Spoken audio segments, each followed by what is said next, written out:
नमस्कार,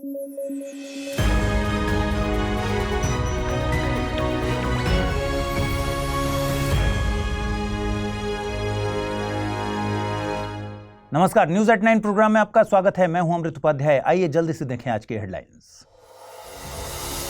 ऑस्ट्रेलिया में लागू हुआ राइट टू डिस्कनेक्ट। काम के बाद बॉस का कॉल उठाने की नहीं होगी मजबूरी। वर्क लाइफ बैलेंस बनाना है मकसद। सरकार ने 12 इंडस्ट्रियल स्मार्ट सिटीज को दी मंजूरी। 10 लाख डायरेक्ट रोजगार का दावा। विकसित भारत के लक्ष्य को पूरा करने में मिलेगी मदद। और उत्तराखंड में दिखा ग्लोबल वार्मिंग का असर। ओम पर्वत से बर्फ हुई खत्म। पर्यटन पर दिखेगा असर।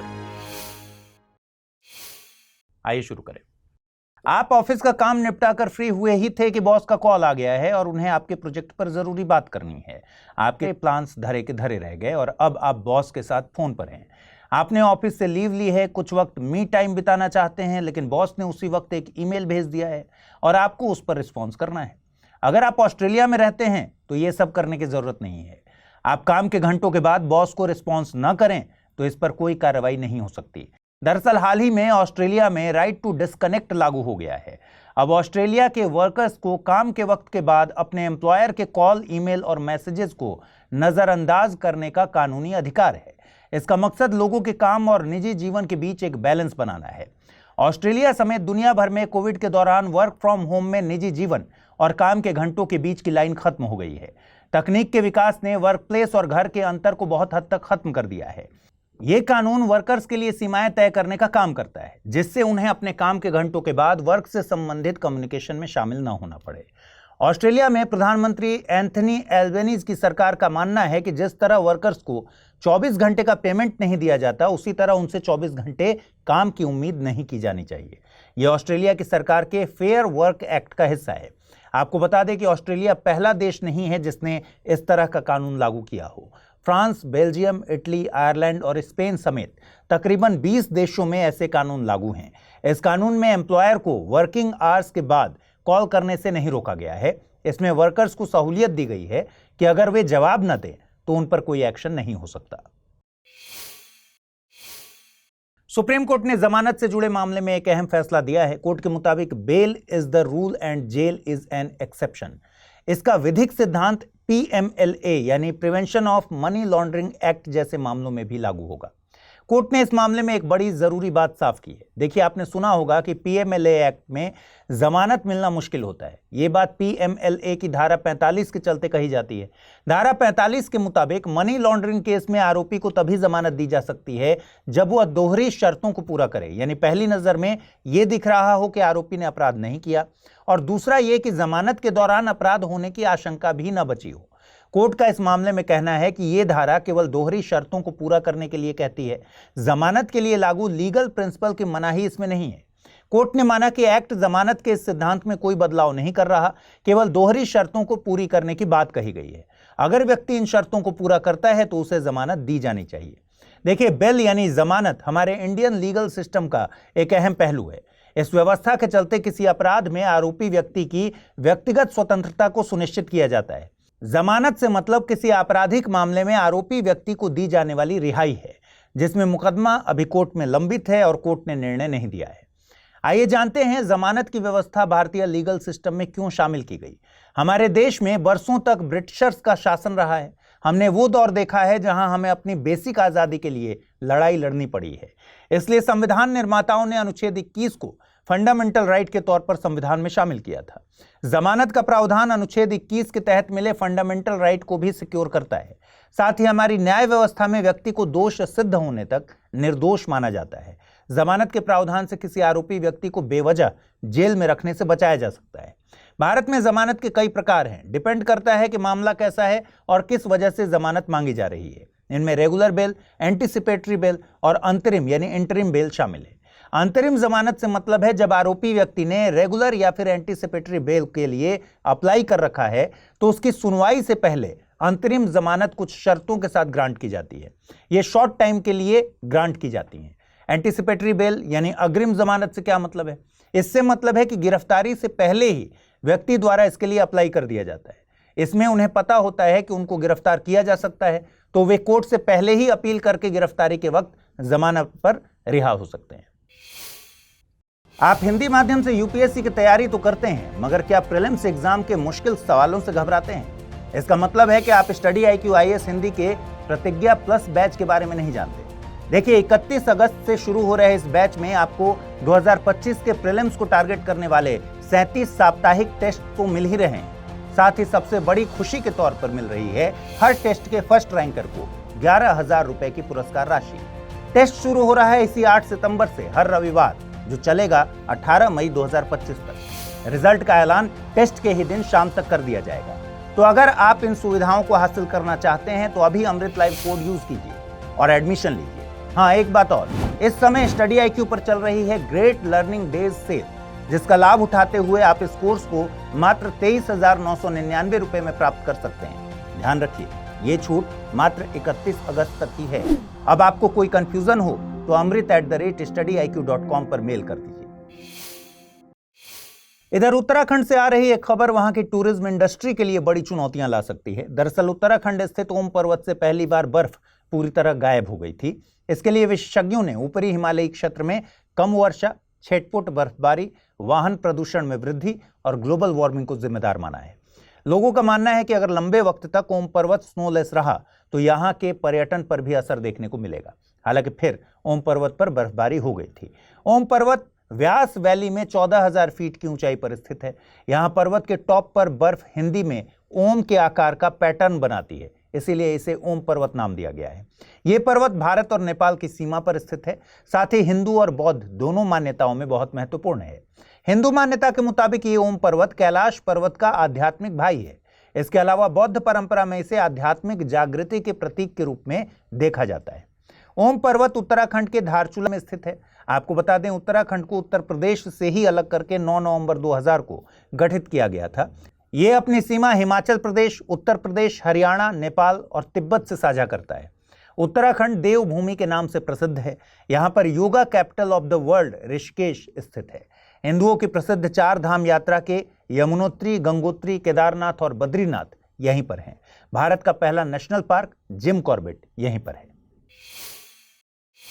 यूनियन कैबिनेट ने 12 इंडस्ट्रियल स्मार्ट सिटीज के गठन को मंजूरी दी है। 28,602 करोड़ रुपए के निवेश के साथ इस प्लान को national industrial corridor development programme यानी NICDP के तहत मंजूरी दी गई है।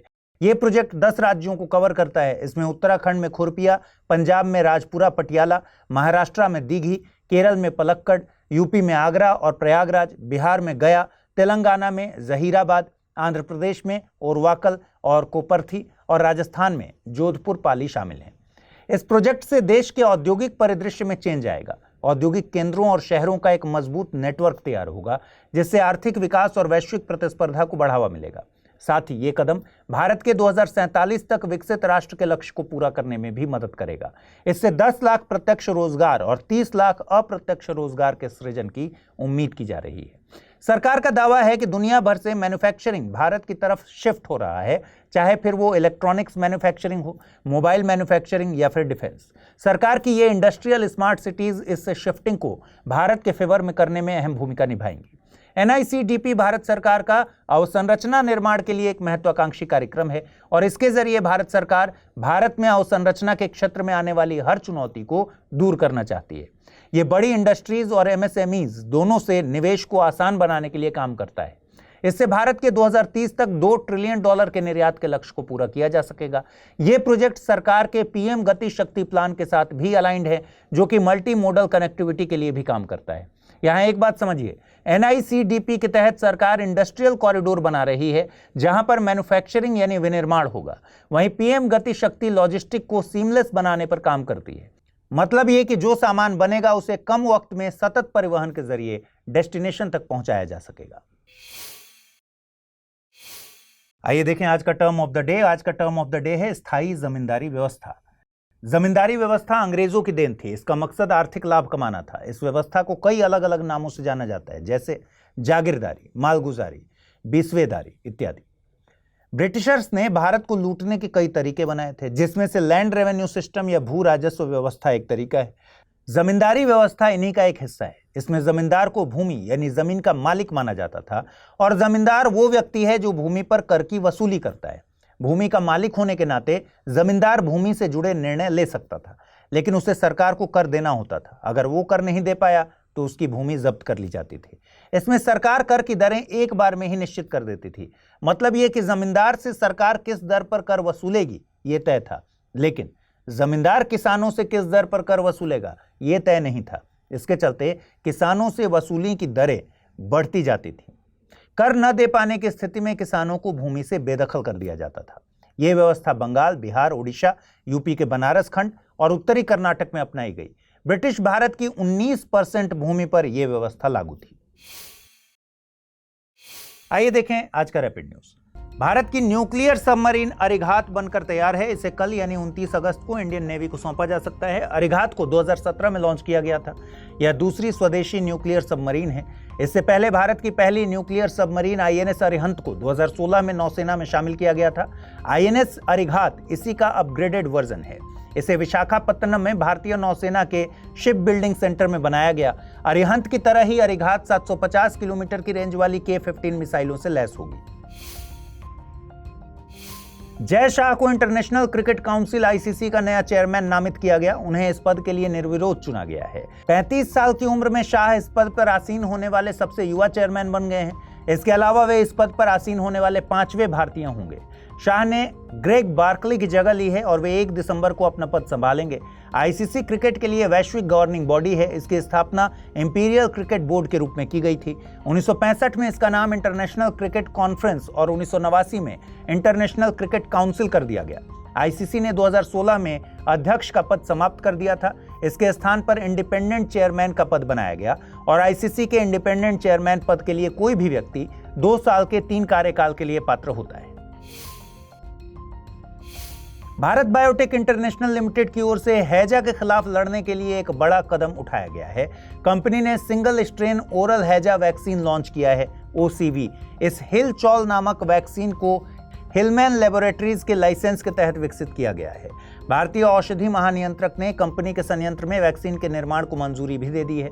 यह एक 2 डोज वाला टीका है जिसे डे 0 और डे 14 पर मौखिक रूप से दिया जाता है और 1 वर्ष से अधिक उम्र के बच्चों के लिए यह उपयुक्त है। वैश्विक आंकड़ों से पता चलता है कि दुनिया भर में OCV की लगभग 40 मिलियन खुराक की कमी है। वहीं पिछले 1 साल के दौरान 8 लाख से ज्यादा मामले दर्ज किए गए और इसके चलते 31 देशों में 5900 मौतें हुई हैं। हिमाचल प्रदेश ने महिलाओं के लिए विवाह की न्यूनतम आयु 18 से बढ़ाकर 21 वर्ष करने का निर्णय लिया है। इसके लिए सामाजिक न्याय एवं अधिकारिता मंत्रालय धनीराम शांडिल ने prohibition of child marriage Himachal Pradesh संशोधन विधेयक 2024 प्रस्तुत किया, जिसे ध्वनि मत से पास किया गया। राज्यपाल की स्वीकृति के बाद यह विधेयक कानून बन जाएगा और इसी के साथ हिमाचल प्रदेश महिलाओं के लिए विवाह की आयु 21 वर्ष करने वाला देश का पहला राज्य बन जाएगा। इसके पीछे उद्देश्य लैंगिक समानता और उच्च शिक्षा को बढ़ावा देना है।